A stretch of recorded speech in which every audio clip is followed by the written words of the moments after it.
Hello students, I hope all of you are fine and it's a worksheet number 75 for class 6 to 8 scheduled to be done on 30 September 2020. Students, you have to write down your name, your class teacher's name and your roll number and student ID. Now today's worksheet is on compound words. Yes, आप बहुत समझदार हो चुके हैं, आप बहुत अच्छे से बच्चे रिस्पॉन्स कर रहे हैं, वेरी गुड। और आपको बहुत बहुत थैंक्स, आपने बहुत अच्छे से बहुत प्यार से सारी सारी वीडियोस को भी देखा और आप अच्छे से अपना सारा काम कंप्लीट करके आपके टीचर्स के पास भेज रहे हो और आपके बहुत अच्छे रिस्पॉन्स आ रहे हैं। आपका जो रिफ्लेक्शन है, आपके टीचर्स की तरफ से जो फीडबैक है वो बहुत अच्छा है कि बच्चे सारा काम with good hand writing and correct spelling का भी ध्यान रख रहे हैं बच्चे, हैंड राइटिंग का भी ध्यान रख रहे हैं और बहुत अच्छे से अपने इनोवेटिव आइडियाज़ को यूज़ करते हुए क्रिएटिवली अपनी वर्कशीट्स को पूरा कर रहे हैं। I hope you are enjoying this shows that you are enjoying. इस सबसे पता चलता है कि आप इन्जॉय भी कर रहे हैं और आप बहुत कुछ नया सीख रहे हैं। आपने जो लॉकडाउन है, जो कोविड-19 है, इसको पेंडेमिक को अपने लिए कोई भी प्रॉब्लम क्रिएट नहीं करने दिया। आपने उसे हमारे लर्निंग प्रोसेस में किसी भी तरह की रुकावट आने नहीं दी। तो बहुत अच्छा है, keep it up, keep your spirit, very good, good job.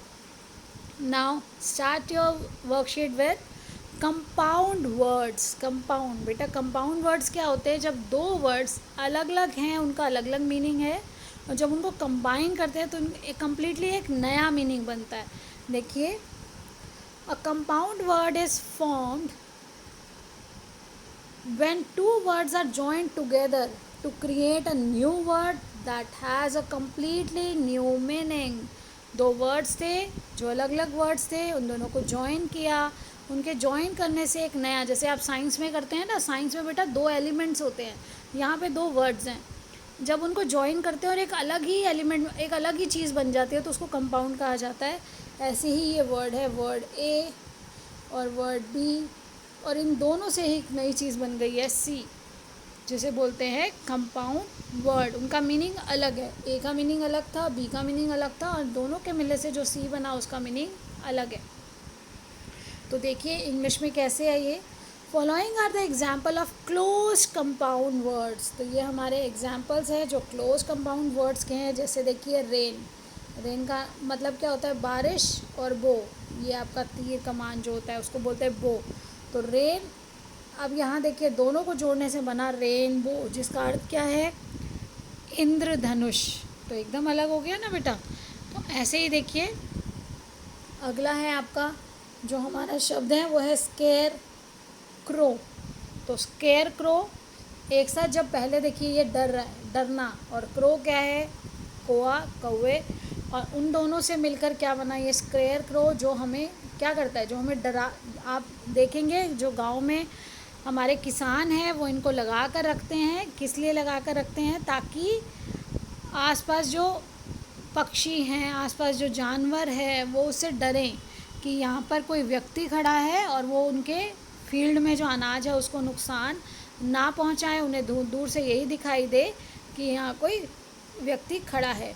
अब देखिए बटर यानी कि मक्खन, फ्लाई मक्खी, और दोनों को मिला के बना बटरफ्लाई, जिसका अर्थ होता है तितली, जो एकदम ही अलग है। इसी तरह से आज हमें क्या करना है? Put the two words together to make compound words. तो अब देखिए अर्थ का मतलब क्या होता है? पृथ्वी, क्वेक, हिलना। अब दोनों का पृथ्वी, यहाँ देखिए दोनों ने जुड़ के क्या वर्ड बन गया? अर्थ क्वेक। अर्थक्वेक आपको पता है ना किसको कहते हैं? भूकंप को कहते हैं अर्थक्वेक। तो अर्थक्वेक नाम हो गया, भूकंप को कहा गया अर्थक्वेक। इस तरह से देखिए आई बॉल, तो न्यू वर्ड क्या बन गया? Eye ball. इस तरह से देखिए नेक्स्ट आपका जो वर्ड है पॉप कॉर्न। तो पॉप क्या होता है? ये जो साउंड है ये पॉप की आवाज़ है, जैसे ये पटाखे बजते हैं ना। आप अभी देखिए इस बार दिवाली पे भी पॉप पॉप आपके क्रैकर्स आए थे, जिसमें फट फट थोड़ी सी इस तरह से छोटी सी चिंगारी की तरह आवाज़ निकलती है, और कॉर्न क्या है आपका मक्की। और इसके जब आप पॉपकॉर्न खाते हो सबको बड़ा मज़ा आता है, जब मूवी के साथ पॉपकॉर्न मिल जाते हैं तो मूवी का मज़ा और भी दुगना हो जाता है। तो ये देखिए ये है पॉपकॉर्न। इस तरह से ये बास्केट यानी टोकरी, बॉल यानी गेंद, और दोनों के मिलने से एक गेम है जिसका नाम क्या है, बास्केटबॉल। तो ये खेल का नाम बन गया बास्केटबॉल।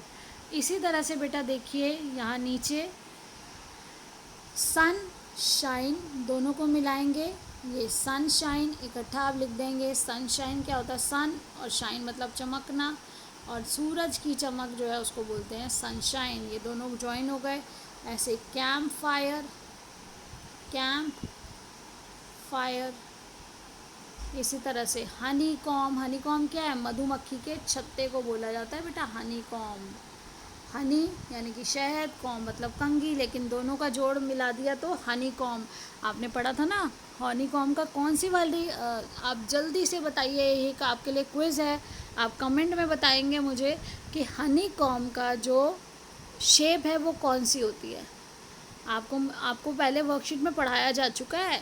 इस शेप को आपको बताना है कि ये शेप क्या नाम है इस शेप का। आपको ये शेप अपने कमेंट में नीचे लिख के बताना है मुझे कि आपको कितना याद है जो वर्कशीट्स आपने पहले की हैं। आई होप आप सभी इसका आंसर देंगे।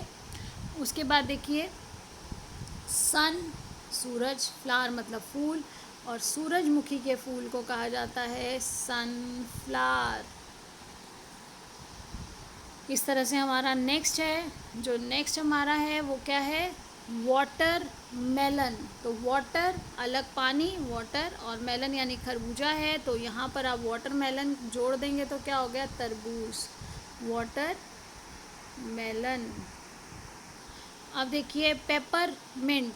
पेपर वैसे किसको बोलते हैं बेटा, पेपर आप काली मिर्ची को बोल देते हो, और मिंट होता है पुदीना, लेकिन पेपर मिंट एक अलग चीज़ हो जाती है जो आपकी ज़्यादातर च्युइंगम्स वगैरह में भी होता है पेपरमिंट। तो ये दोनों एक साथ जुड़ जाएंगे पेपरमिंट। देखिए इस तरह से लिखेंगे आप यहाँ पे, क्योंकि वहाँ पे वो जो मैं पेन यूज़ कर रही हूँ आपका स्क्रीन पे लिखने की, उसकी वजह से मैं वहाँ पे लिख नहीं पा रही हूँ। तो आप इस तरह से पेपरमिंट। अब आपके लिए एक और होमवर्क है। आपको ये वर्ड्स तो दिए गए थे जिनको आपने जॉइन करके लिख दिया। अब आपको खुद 5 वर्ड्स, आपको 5 न्यू और ऐसे वर्ड्स, कंपाउंड वर्ड्स अपने बुक में ढूंढने हैं, अपने आसपास ढूंढने हैं जो अलग अलग कुछ और मीनिंग था उनका, लेकिन जोड़ने के बाद उनका कुछ अलग मीनिंग बन जाता है। वो आपको 5 वर्ड्स अपनी तरफ से और लिखने हैं इसमें। और ये है आज आपकी वर्कशीट जिसमें हमने क्या सीखा है, कंपाउंड वर्ड्स। Very good.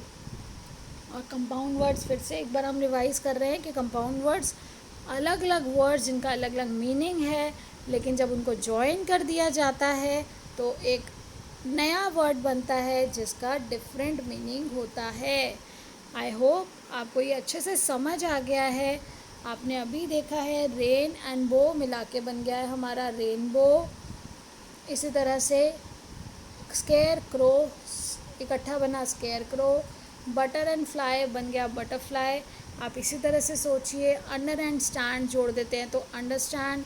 आप देखिए आपने वर्ड सुना होगा अंडरस्टैंड, तो देखिए अंडर का मतलब तो नीचे के लिए यूज़ होता है, प्रेपोजिशन होता है किसी के नीचे, किसी चीज़ के नीचे। और स्टैंड, स्टैंड मतलब खड़ा होना, लेकिन दोनों को मिलाने से एक वर्ड बन जाता है अंडरस्टैंड। ये एक वर्ड मैं आपको इनिशिएट करने के लिए दे रही हूँ, टू स्टार्ट, और इसके बाद आप बच्चे खुद ढूंढेंगे। देखिए मैं आपको दोबारा लिख के देती हूँ, दोनों वर्ड्स एक साथ लिखे जाएंगे, under. I hope you understand बोलते हैं ना बेटा सेंटेंस में, कि आपको ये समझ आ गया होगा। तो इसका मतलब अलग से कुछ और है, इसका कुछ और है, लेकिन दोनों को जोड़ने के बाद समझ बन जाता है। अंडरस्टैंड मतलब डू यू अंडरस्टैंड, आपको ये समझ आ गया। समझ, अंडरस्टैंड इकट्ठा आया तो उसका मतलब हो गया समझ। तो इसी तरह से आप और समझना यहाँ पर हो गया, लेकिन पहले क्या था, खड़ा होना। स्टैंड मतलब खड़ा होना, अंडर मतलब किसी के नीचे, और अंडरस्टैंड ने एक अलग वर्ड दिया। इसी तरह से आपको कंपाउंड वर्ड्स खुद ढूंढने हैं, अपने लेसन में ढूंढने हैं। आपने अब तक जो लेसन्स पढ़े हैं उसी में सर्च करिए, बहुत सारे कंपाउंड वर्ड्स हैं। आप उनको अंडरस्टैंड करेंगे जब आप देखेंगे कि इसका अलग से ये मीनिंग है और इसके जुड़ने के बाद ये एक नया वर्ड बनता है जिसका डिफरेंट मीनिंग है। और आपको एटलीस्ट 5 वर्ड्स, आप ज़्यादा लिख सकते हैं, बहुत अच्छी बात है, आप 10 लिखिए जो आपने अपनी एक्टिविटी की, सर्च एक्टिविटी की। नहीं तो एटलीस्ट आपको 5 वर्ड्स अपनी तरफ से लिखने हैं। After doing the total, after completing the worksheet, आपको अपने वर्ड्स लिखने हैं जो अपनी टेक्स्ट बुक से आप ढूंढ के लिखेंगे। I hope you are enjoying, so keep enjoying your worksheets and stay safe, stay healthy. Have a nice day. Thank you.